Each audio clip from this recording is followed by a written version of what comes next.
7,000కి పైగా దేశ విదేశాల్లో ఎన్నో కచేరీలనిచ్చి ఎంతో మందిని అలరింపచేసేటువంటి గాయకులు శ్రీ జి ఆనంద్ గారిని సాదరంగా వేదిక మీదకు ఆహ్వానిస్తున్నాము. ఆనంద్ గారు పాడబోయేటువంటి పాట శ్రీ జీకే వెంకటేష్ గారి సంగీత సారథ్యంలో వచ్చినటువంటి పాట, నవతరానికి బాగా గుర్తుండిపోయేటువంటి అమెరికా అమ్మాయి చిత్రంలోని పాట, ఆనంద్ గారికి బోలెడంత కీర్తిని తెచ్చిపెట్టినటువంటి పాట. ఆ పాటని ఆ రోజు వారే పాడారు, ఈ రోజు వారే మనకు వినిపించబోతున్నారు. ఆనంద్ గారు ప్లీజ్.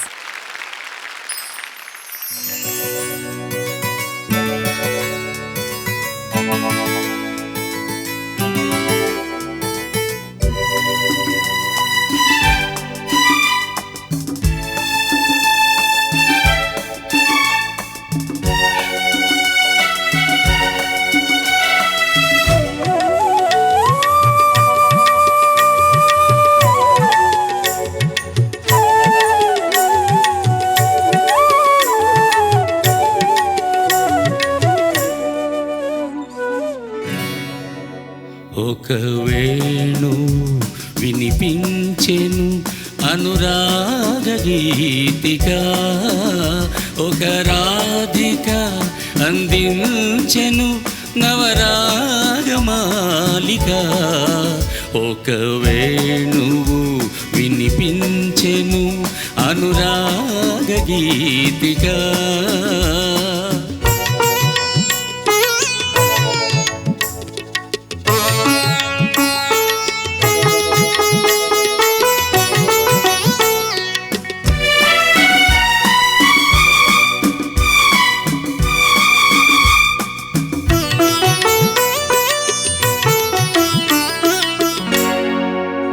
సిరివెన్నెల తెలబోయెను జవరాలి చూపులో, సిరివెన్నెల తెలబోయెను జవరాలి చూపులో, నవమల్లిక చినవోయెను నవమల్లిక చినవోయెను చిరునవ్వు సొగసులో. ఒక వేణువు వినిపించెను అనురాగ గీతిగా,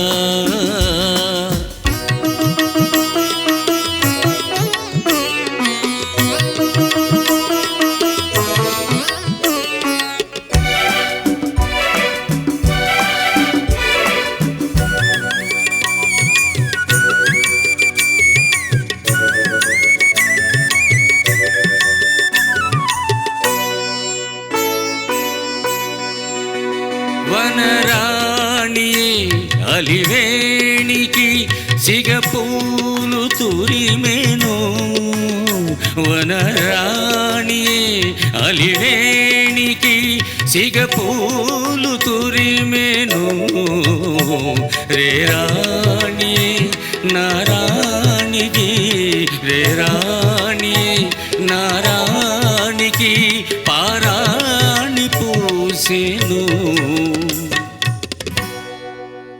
ఒక వేణువు వినిపించెను అనురాగ గీతిగా,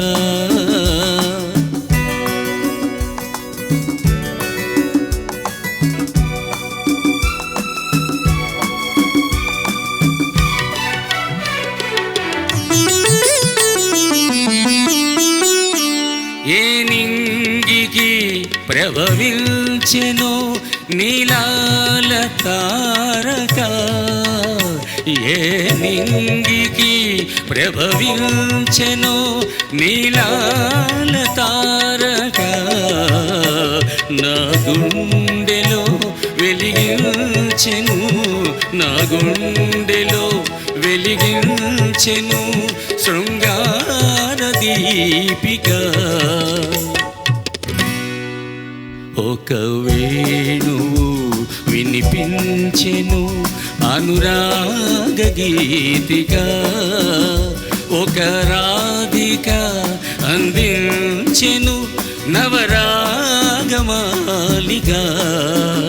ఒక వేణువు వినిపించెను అనురాగ గీతిగా.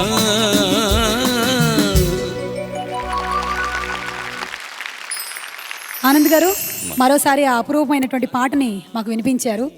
మేము కూడా ఒకసారి రొమాంటిక్ మూడ్లోకి వెళ్ళిపోయాం. అంటే ఈ పాట వచ్చినప్పటికీ నేను బహుశా పుట్టలేదేమో అనుకోండి, అంటే ఇంకా వయసు 16 అందుకని. ఈ పాట రాసింది గోపి గారు కదా సార్? అవును. ఈ పాటకి సంబంధించిన ఏదైనా ఒక మెమరీ మాతో షేర్ చేసుకుంటారా?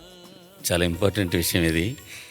నేను చంద్రమోహన్ గారి ఇంట్లో కచేరీ చేస్తుంటే ఒక పాట పాడుతున్నాను అనమాట. నేను ఆ రోడ్లో నవత నిర్మాత కృష్ణరాజు గారు వెళ్తూ పాట విని ఈ అబ్బాయి ఎవడో బాగా పాడుతున్నాడయ్యా, ఆఫీస్ పిల్లు అని చెప్పి అంటే మేడ్ సెట్ అప్పారావు అని మా ఫ్రెండ్, ఆయన అసోసియేట్ డైరెక్టర్ అక్కడ, అతని చేత పిలిపించి జీకే గారికి నా వాయిస్ వినిపిస్తే బాగుంది పాడిస్తానన్నారు.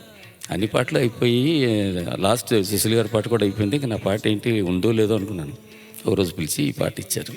ఈ పాట పాడించేటప్పుడు సున్నితంగా పాడాలి. మేము అప్పుడు ఘంటసాల గారి వాయిస్లో పాడేవాళ్ళం. సున్నితంగా పాడాలి అని గజల్ టైప్లో పాడాలని చెప్పి పాడించారు. ఆ మహానుభావుడు ఏ ముహూర్తాన్ని పాడించారో ఆ ఒక్క పాటతోనే నేను బ్రతికేశాను. అద్భుతం sir. Thank you so much. Thank you.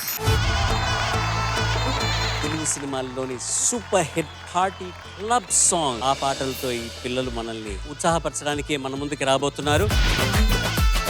Club అంటే అర్థం సంఘం, అందరూ అంటే ఒకే మానసిక స్థితి ఉన్న వాళ్ళ సమావేశం. నిజాన్ని చెప్పాలంటే ఇది ఒక సంగీత సంఘం. మనమెప్పుడు క్లబ్ సాంగ్సే. చాలా హుషారుగా పాడావు.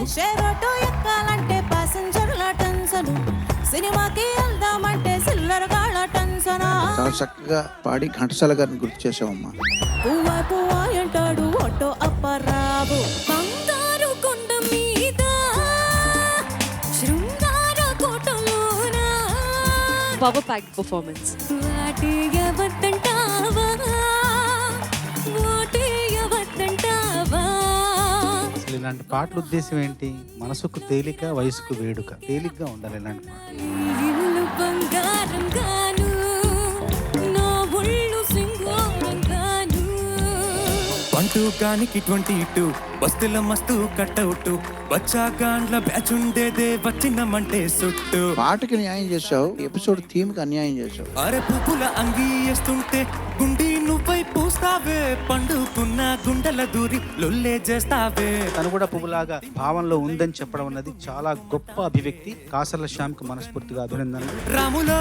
రాములా నన్నాగం చేసింది రో. అలుకుతగ మనిషికుడుండి వాడిలో నా వేడి ఉంటాయా. ఒరిజినల్ సాంగ్ కన్నా నువ్వు బాగా పాడాను. కిస్సిస్తూ కిలో లెక్కన అప్ అప్ ఆపైన కొలిచేస్తూ గజాలెక్కన ఎక్స్ట్రాడినరీ పర్ఫార్మెన్స్ గీతాంజలి. ఆడించేందుకు ఓడించేందుకు మీ చేతుల్లో అవుట్ అయ్యేందుకు సై. ముసుగు వెయ్యొద్దు మనసు మీద, వలలు వెయ్యొద్దు వయసు మీద. మాటలు లేవు, చాలా బాగా పాడాడు, చాలా బాగా పాడాడు. నిన్నలేమైనా గుర్తుకొస్తే తీపి అనిపించని. దేవిశ్రీ ప్రసాద్ గారు ఉంటే ఏం చేసేవారు తెలుసా? నువ్వు ఎవరో నేనెవరో ఈ క్షణాలు కలిసి నడుద్దాం. సావాసం సంతోషం ఇవి అందించి అందరిలో నవ్వు నింపుదాం. కడితే కురుకులమంటూ చూస్తారు, మీ కళ్ళల్లోనే అంతా ఉంది మీ మగ బుద్ధే వంకర బుద్ధి. అంటావా మావా, అంటావా మావా. నీ పెర్ఫార్మెన్స్ కి షార్టెస్ట్ స్పందన ఏంటంటే తెల్లగుంటే ఒకడు తెల్ల కిందులవుతాడు, నల్లగుంటే ఒకడు అల్లారల్లరి చేస్తాడు. నేను తస్లిం ఎలా చెప్తాను. దీపాలన్నీ ఆర్పేశాక అందరి బుద్ధి వంకర బుద్ధి. అంటావా మావా, అంటావా మావా. నేను పుట్టాను లోకం మెచ్చింది, నేను ఏడ్చాను లోకం నవ్వింది. ఎంత బాగుందో. అండ్ నువ్వు అసలు ప్రతి పదానికి నీ యాక్టింగ్ స్కిల్స్ మామూలుగా లేవు. నేను తాగితే కొండది కళ్ళు గిరగిర తిరిగాయి.